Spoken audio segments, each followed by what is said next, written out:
ফালি করে এবং আস্ত। এখন চুলা রাখ দিব। আসসালামু আলাইকুম সবাইকে, আশা করি সবাই ভালো আছেন। সেহরির জন্য রান্না করছি গরুর মাংস। এখানে পেঁয়াজ, আদা, রসুন, জিরা গুঁড়া, ধনিয়ার গুঁড়া, হলুদ এবং মরিচের গুঁড়া এবং স্বাদ অনুযায়ী লবণ দিয়ে দিয়েছি এবং তেল দিয়ে ভালো মতো মাংসটা মাখিয়ে নেব। এখানে নিয়েছি আমি গরুর মাংস, দিয়ে দিয়েছি সানফ্লাওয়ার অয়েল। এখন ভালো মতো মাংসটা মাখিয়ে নিব। মাখিয়ে নিয়েছি। এখন চুলাটা জ্বালিয়ে দিয়েছি। কিছুক্ষণ কষানোর পর পানি দিয়ে দিব। পানি দিয়ে এখন ভালো মতো ঢেকে দিব প্রায় 30 মিনিটের জন্য। এবং প্রথমে চুলার আঁচটা অনেক বেশি থাকবে, পরে আমি লোতে দিয়ে দিব। কিছু গরম মশলা দিয়ে দিব। রান্না করব এখন সিমের বিচি ডাল দিয়ে। পেঁয়াজ আর রসুন দিয়ে দিলাম একসাথে। যা হয়ে গেছে, এখন পানি দিয়ে দেবো সবার আগে। মশলা দিয়ে দিব একে একে। প্রথমে আদা রসুন দিয়ে দিলাম। এখন দিয়ে দিব ধনিয়া গুঁড়া, জিরা গুঁড়া এবং হলুদ এবং মরিচের গুঁড়া। মশলাটা কষিয়ে নিব ভালো মতো।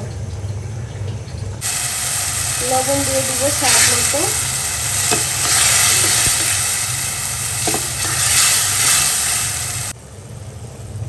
দিয়ে দিব মসুরের ডাল।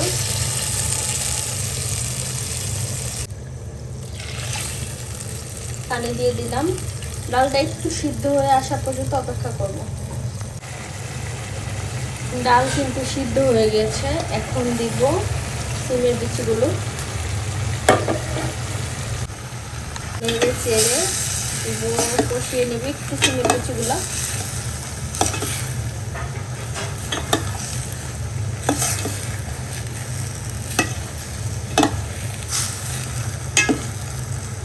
এখন দিয়ে দিব পানি।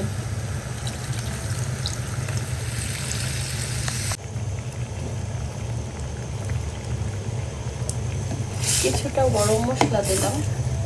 দিয়েছি কাঁচামরিচ ফালি করে এবং আস্ত।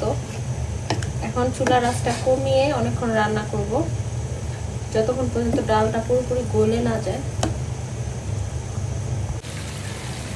মাংস একেবারে কষানো হয়ে গেছে। এখন দিয়ে দিব পানি,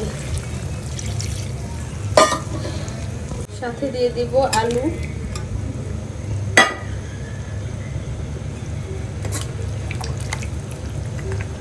তারপরে আবারও ঢেকে দিব প্রায় 30 মিনিটের জন্য। ডালে দিয়ে দিয়েছি শাক বাটা। এই যে শাক বাটাটা গলে গিয়েছে। এখন ভালো মতো মিলিয়ে নিচ্ছি। ডালটা কিন্তু হয়ে গেছে। ডালে দিয়ে দিয়েছি শাক বাটা। শাক বাটাটা গলে গিয়েছে একদম। দেখুন এই যে গলে গিয়েছে, একটু একটু আছে।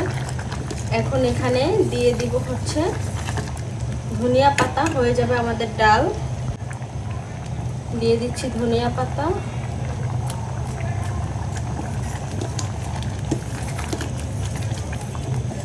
সিমের বিচি দিয়ে ডাল এভাবে রান্না করে খাবেন, এত মজার। শুধু এই ডালটা হলে যথেষ্ট হয়ে যায় কিন্তু।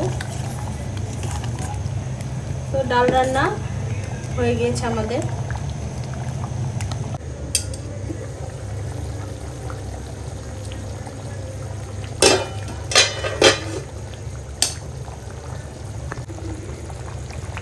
গরুর মাংসে দিয়েছি শাক বাটা, সেটা এখন নেড়ে চেড়ে মিশিয়ে দিব।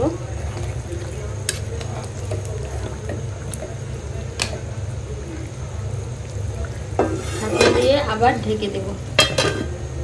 আজকে রোজা রেখেছে।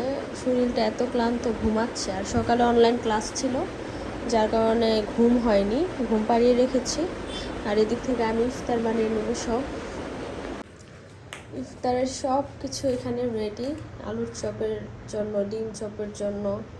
এদিক থেকে ধনিয়া পাতা বেছে শুকাতে দিয়েছি। এগুলো আবার ফ্রিজে রাখবো পলিতে করে। ভিজা রাখলে নষ্ট হয়ে যায়। এদিক থেকে সালাদও সব কেটে নিয়েছি আমি। এখন শুধু ভাজাভাজি করব। এগুলা বেগুনি আলুর চপ, ডিম চপ বানানো হয়ে গেছে।